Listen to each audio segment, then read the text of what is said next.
Paper अगर दोबारा भी हो जाए, आप कह रहे हैं कि जो जिन लोगों ने महीने महीने निकाल के पेपर के लिए अटेम्प्ट किया है, जो पेपर के लिए उन्होंने महीनों महीने के लिए क्या लाखों लाखों टाइम मतलब किलोमीटर तय करके एग्ज़ाम सेंटर पहुँचे, दिन रात जुटाया है, वो फिर से अगर पेपर हो जाएगा उसका मतलब ये नहीं है कि उनके साथ न्याय हुआ है किसी तरीके से। ये पेपर लीक पिछले 10 साल में 89 पेपर लीक हुए हैं और क्या गारंटी है कि अगले साल जब वो पेपर देगी लीक नहीं होगा। क्रैप एनटीए बहुत रिसेंट फिनोमिना है जो पूरे एग्ज़ाम्स को सेंट्रलाइज करने का बात कर रही है, जिसके तर्ज पे एनटीए बना है।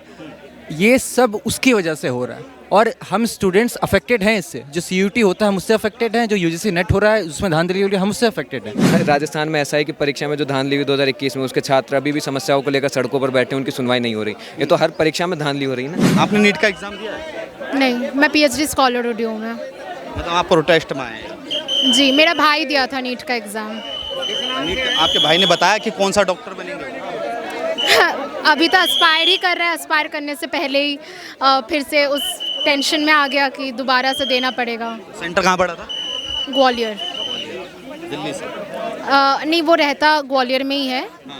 हाँ, दिल्ली में तो हम पढ़ाई करते हैं। तो आप उसका सहयोग करने दिल्ली में आए हैं कि बिल्कुल। और ये सिर्फ नीट का मसला नहीं है, ये बार बार चाहे वो नेट का एग्ज़ाम हो या नीट का एग्ज़ाम हो, बार बार हम लोग देखते हैं कि एग्ज़ाम्स कैंसिल हो जाते हैं, पेपर लीक्स हो जाते हैं और पेपर स्कैम हो जाता है। तो ये सिर्फ नीट के लिए हम लोग यहाँ पे ऐसा नहीं, हम लोग एक फेयर एग्जामिनेशन सिस्टम, एक फेयर एजुकेशन सिस्टम के लिए हम लोग यहाँ पे मौजूद हैं। आपने नीट का एग्जाम दिया?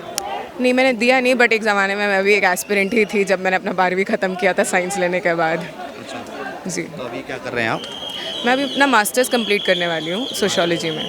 तो यहाँ क्या करना है? यहाँ पे जो स्टूडेंट्स जुटे हुए हैं उनकी सॉलिडारिटी में, जिनके लाखों लाखों स्टूडेंट्स का जो ज़िंदगी आज बर्बाद हुआ है, उनके साथ समर्थक मैं आया हूँ। क्योंकि मैं पेपर तो दोबारा हो रहा है। साथ ही पेपर अगर दोबारा भी हो जाए, आप कह रहे हैं कि जो जिन लोगों ने महीने महीने निकाल के पेपर के लिए अटेम्प्ट किया है, जो पेपर के लिए उन्होंने महीनों महीने के लिए क्या लाखों लाखों टाइम मतलब किलोमीटर तय करके एग्ज़ाम सेंटर पहुँचे, दिन रात जुटाया है, वो फिर से अगर पेपर हो जाएगा उसका मतलब ये नहीं है कि उनके साथ न्याय हुआ है किसी तरीके से। भारत में पेपर हो रहा है, कहीं और नहीं हो रहा। लाखों किलोमीटर नहीं, हज़ारों कह सकते हैं। हज़ारों, बेशक आप जिस तरीके से भी बोलना चाहेंगे, बात यही है कि ये अगर पेपर लीक होगा तो फिर बार बार पेपर लेना, उसका मतलब ये नहीं है। हर पेपर के साथ इंसान का जो ख्वाब टूटता है, हम कोशिश करते हैं कि पहला अटेम्प्ट में ही पेपर क्लियर करें, तो इंसान को कितना बार पेपर देना पड़ेगा क्या अपना नौकरी तय करने के लिए।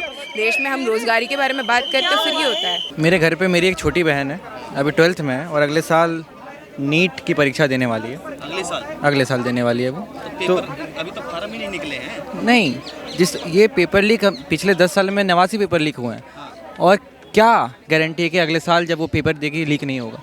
तो इसलिए मेरी जिम्मेदारी, और जो छात्र नीट नहीं भी दे रहा, जो उसकी ये जिम्मेदारी बनती है कि वो आए, अपना विरोध दर्ज करवाए, क्योंकि ये एनटीए सिर्फ नीट के साथ नहीं कर रहा, क्लैट के साथ कर रहा है, सीयूटी के साथ कर रहा है, आपका यूजीसी नेट के साथ चल रहा है। ये पूरा व्यवस्था जो बन रखा है, जो पूंजी को इंसान से ऊपर रखता है, ये उसके खिलाफ एक धरना प्रदर्शन है। नाम बताया अपना? मेरा नाम अभिषेक है। अभिषेक भाई जी। मान लीजिए हमारी बहन नीट का एग्ज़ाम देती हैं तो क्या बनेंगी वो? उसको कार्डियोलॉजिकल सर्जन बनना है और इसके लिए वो पढ़ाई कर रही है और एक कोचिंग इंस्टीट्यूट में भी है। मेरे पापा ने, जो कि एक हेड कांस्टेबल हैं सीआरपीएफ, प्रोटेस्ट कर रहे हैं, अच्छी बात है। छात्रों की आवाज़ मैं उठाने आया हूँ, मगर जिन्होंने नीट का एग्ज़ाम ही नहीं दिया वो लोग यहाँ ज़्यादा हैं। देखिए, तो आप लोग क्या अरविंद केजरीवाल की अपील पे आए हैं यहाँ पे? अगर आप बैनर देखिएगा यहाँ पे, तो एक चीज़ जो आपको सबसे बड़ी मिलेगी वहाँ दिखा सकते हैं आप, स्क्रैप एनटीए बहुत रिसेंट फिनोमिना है जो पूरे एग्ज़ाम्स को सेंट्रलाइज करने का बात कर रही है, जिसके तर्ज पे एनटीए बना है। ये सब उसकी वजह से हो रहा है और हम स्टूडेंट्स अफेक्टेड हैं इससे। जो सीयूटी होता है हम उससे अफेक्टेड हैं, जो यूजीसी नेट हो रहा है उसमें धांधली हो रही है हम उससे अफेक्टेड हैं, और जो नीट हो रहा है नीट के छात्र उससे अफेक्टेड हैं। तो ये बहुत सही समय है कि सारे छात्र जो कि सेंट्रलाइजेशन और जो बीजेपी आरएसएस का पूरा नीति है कि शिक्षा व्यवस्था को बर्बाद कर दो, उसके खिलाफ खड़े हों। तो ये प्रोटेस्ट एक इमीडिएट इशू को लेकर है और एक ब्रॉडर आइडिया को भी लेकर है। नहीं, वो तो कह रहे हैं कि जो हमने छात्रों से फीस ली है 1200, 700, जो भी फीस ली हम वो वापस करेंगे। जो फार्म फीस जो लिए हम वो भी वापस कर रहे हैं। मेहरबानी नहीं कर रहे हैं और सिर्फ फॉर्म मेहरबानी नहीं कर रहे हैं। सुनिए, सिर्फ आपका समय खराब किए हैं। नीट का पेपर देने के लिए सिर्फ फॉर्म फीस नहीं लगती है, बहुत बड़ा धन लगता है, चाहे वो पूरा फैमिली का लेबर हो, चाहे वो इस बच्चे का लेबर हो जो 18 घंटे कोचिंग सेंटर में बिता रहा है, उसका एक मेंटल प्रेशर अलग होता है। तो सिर्फ फॉर्म की फीस वापस करके और एग्जाम रिकंडक्ट करवा के आप इसको कंपनसेट बिल्कुल भी नहीं कर सकते। बड़े मेजर्स, ब्रॉडर मेजर्स लेना क्या करे सर, सरकार क्या करे? पहली चीज़ जो सेंट्रलाइजेशन का भूत सवार है कि वन नेशन वन ही होगा सब कुछ, उसको उतारे, एनटीए को स्क्रैप करे और जितने भी एंट्रेंस एग्जाम है वो पर्टिकुलर इंस्टीट्यूशन, पर्टिकुलर स्टेट्स अपना कंडक्ट करवाए। इससे बहुत बेहतर स्थिति होगी और ये मांग आज से नहीं चल रही है, ये मांग जब से एनटीए बना ये तब से चल रही है। अच्छा, मतलब अभी तक आपका कोई नुकसान नहीं हुआ, फ्यूचर में ना हो उसके लिए यहाँ प्रदर्शन करने आए? मेरा नुकसान हुआ है। क्या हुआ? सीयूटी मैंने दिया, मैं हिंदू कॉलेज में एनरोल्ड हूँ, मेरा नुकसान हुआ है बिल्कुल।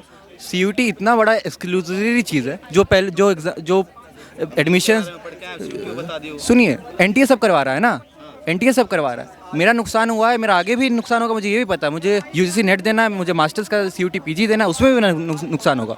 तो इसीलिए यहाँ जितने भी छात्र हैं सब सॉलिडारिटी में आए हुए हैं एक ब्रॉडर इशू को लेकर, और ये नीट पेपर लीक पे जो स्टूडेंट्स हैं उनको भी उनको अपना वो देखकर। क्या नाम है आपका?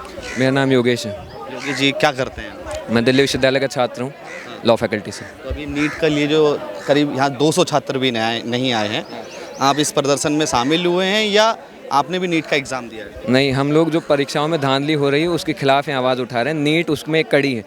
परीक्षाओं में धांधली तो हर परीक्षा में हो रही है, नीट, सीयूटी, नेट और एसआई की, राजस्थान में एसआई की परीक्षा में जो धांधली हुई 2021 में, उसके छात्र अभी भी समस्याओं को लेकर सड़कों पर बैठे, उनकी सुनवाई नहीं हो रही। ये तो हर परीक्षा में धांधली हो रही है ना, इसलिए सभी छात्रों की साझा समस्या है और छात्रों की तो एकता होती है। कोई एक की समस्या है, वो सबकी समस्या है, तब जाकर सुनवाई होती है। इसलिए हम लोग यहाँ पर हैं, छात्रों की एकता के दम पर। अच्छा, अभी आप तमाम लोग धर्मेंद्र प्रधान मुर्दाबाद, इस्तीफा दें, ये नारे लगा रहे हैं, मगर वो कह रहे हैं ये इस परीक्षा जो रद्द हुई है, जो पेपर लीक हुआ है, उसे हमें खेद है और हम इस परीक्षा को दोबारा करवाएंगे ना, हम इससे कोई छात्रों से कोई पैसे ले रहे हैं, परेशानी हुई है, वो खुद इस बात को मान रहे हैं। फिर इस्तीफा मुर्दाबाद के नारे क्यों?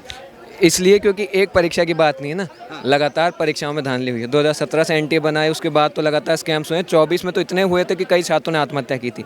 ये तो लगातार एक कंटिन्यूस ट्रेंड है और केवल 2 छात्रों ने, वो तो इमीडिएट ट्रिगर हो सकता है ना। 2014 से लेकर अब तक 2024 में स्टूडेंट सुसाइडल रेट में एनसीआरबी के अकॉर्डिंग 80% की वृद्धि हुई है। 8000 छात्र 2014 में सुसाइड किए तो 2024 में 14000 छात्र थे।